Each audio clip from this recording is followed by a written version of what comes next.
یم جامه پیزار غواړي او دا زما د وس نه بار ده.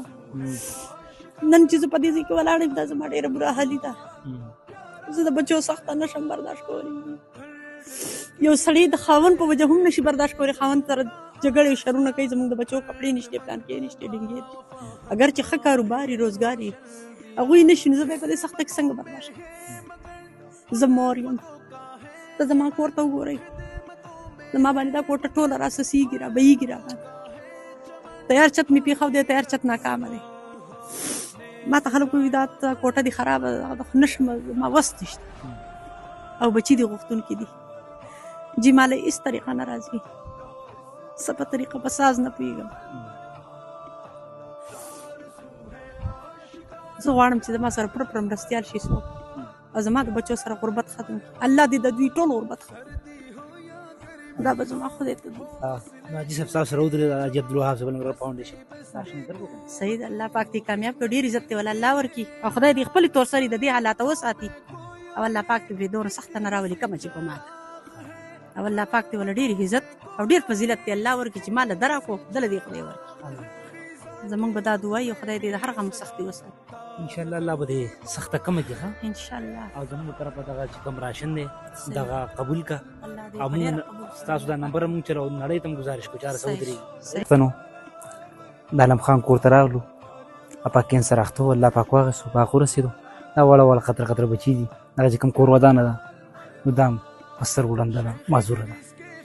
نو دې کور ته د المروان دفتر ته دو راغلي وو، نو الحمدلله موږ ورته هغه راشن د دو کور ته راورسېدو، دې غره دې څوکې ته راورسېدو.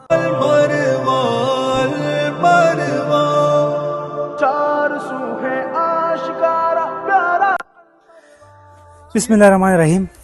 پروګرام پښتو باندې سره جی تاسو رومان تاسو هر کله لوړ دیر باډوان علاقه ده او باډوان کې بیا یو غرسوکه ده، یو پاسمان د علاقه ده، د غرسوکې ته موږ راوختو. دارالسلام ورته وایي په دې ژبه باندې، دا کلی مشهور دی. دا کم کور چې ښکاري عزتمند و دا د علم خان کور و. د نن یو کال وړاندې چې کم په کینسر په دغه بیمارۍ کې مبتلا و، اخته و، د بده مرغه د دې دنیا نه لاړو، په حق ورسېدو. واړه واړه قطره بچي پاتې شو، د دوی د سر سوری بس الله پاک واخېست. دا به د رب داړه ښونو. د دوی چې کومه مور بیبي ده هغه د څلوېښت کالو ده، ورسره په سترګو معذوره ده، سترګې شته خو په سترګو کې رڼا نشته.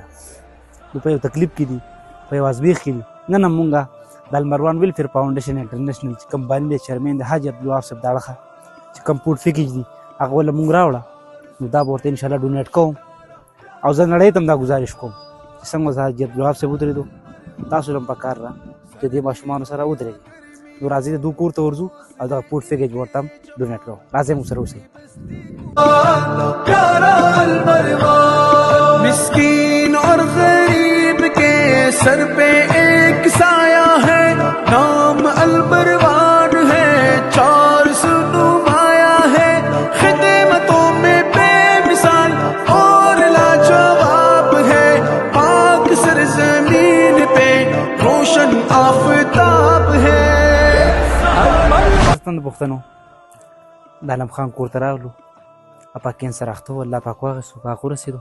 دا وړه وړه قطره قطره بچي دي، هغه چې کوم کور ودانه ده نو دا هم په سترګو ړنده ده، معذوره ده. نو دې کور ته د المروان دفتر ته دو راغلي وو، نو الحمدلله موږ ورته هغه راشن د دو کور ته راورسېدو، دې غره دې څوکې ته راورسېدو. دو سره به خبرې کوو. ابا اسلام علیکم. السلام علیکم. ښه صحت هم ښه خیر دی؟ ستاسو خیر غواړم د الله نه شکر. ډېرې سختۍ راباندې تېرې شوې ډېرې سختې راباندې تېرې شوې دي.